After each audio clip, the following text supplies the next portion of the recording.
Phone number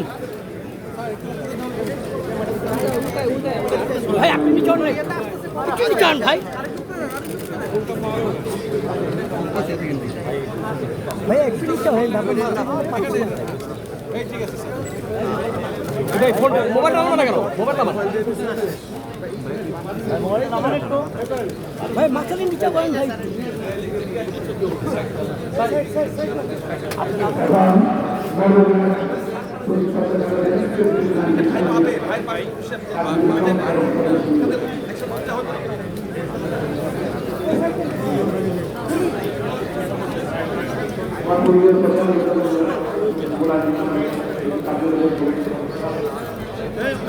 দেখি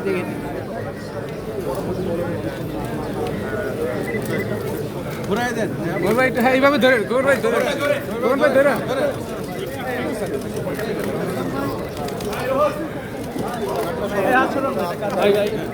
ভাই মাথাটা পিছিয়ে দেখে পিছিয়ে। হ্যাঁ ভাই, ক্যামেরা না মাথা ভাই,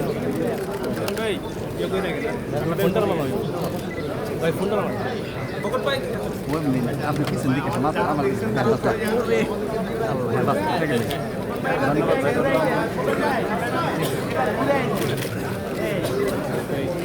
আরেক ভাই, হ্যাঁ ভাই মুখের উপরে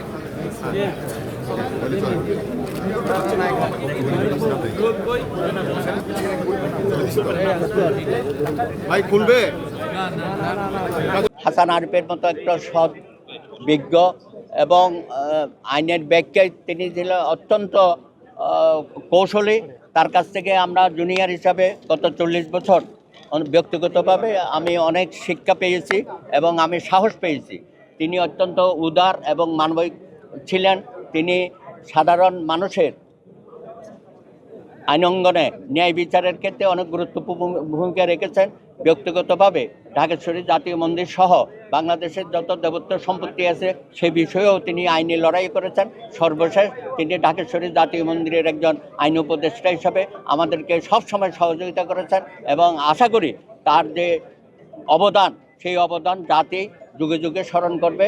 আমরা আশা করেছিলাম জাতির এই যুগ সন্ধিক্ষণে তিনি বাংলাদেশের রাষ্ট্র সংস্কারের ক্ষেত্রে অনেক গুরুত্বপূর্ণ ভূমিকা তার কাছ থেকে আশা করেছি। এলজিআরডি মিনিস্ট্রি থাকতে তার সাথে আমি বৈঠক করেছি এবং সেখানেও তার সাথে অনেক বিষয় আমরা শেয়ার করেছি। পরবর্তী পর্যায়ে ভূমি মন্ত্রণালয়ের দায়িত্ব নেওয়ার পরে ভূমি সংস্কারের যে বিশাল একটা দায়িত্ব তার কাছে ছিল সেই ব্যাপারেও তার সাথে আমাদের কথাবার্তা হয়েছে।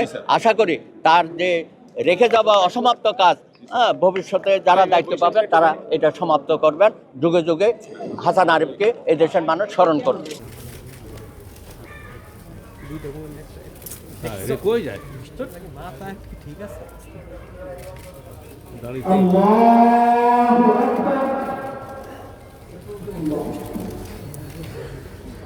ভাই লেন্সটা আছে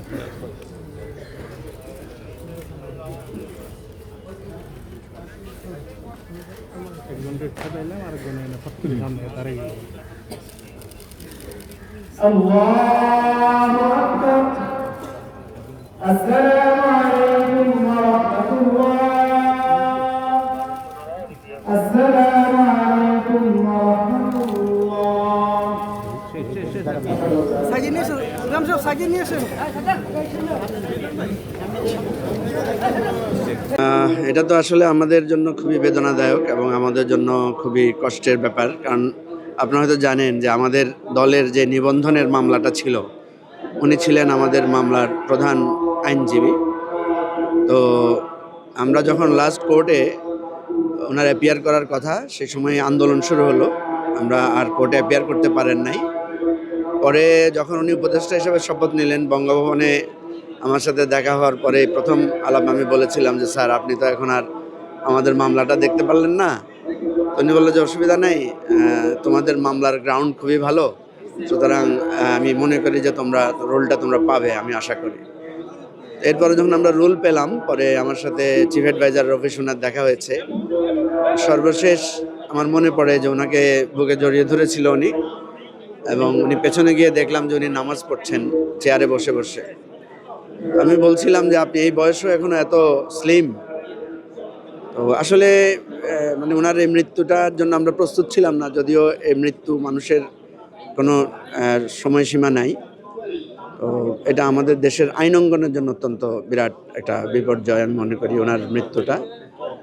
আর ওনার উপরে যে দায়িত্ব ছিল, যখন এলজিআরডিতে উনি কাজ করেছেন, আমরা শুনেছি যে উনি রাত 10টা পর্যন্ত অফিস করেছেন, কাজ করেছেন।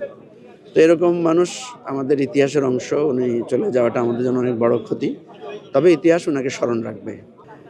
দেখেন, মানুষের ঘাটতি, প্রত্যেক মানুষেরই তো এক একটা নিজস্ব অবস্থান থাকে, সেই ঘাটতি কখনো পূরণ হয় না। কিন্তু তারপরেও তো পৃথিবী থেমে থাকে না, সব পৃথিবী আমাদের চলে যেতে হয়, চলতে হয়।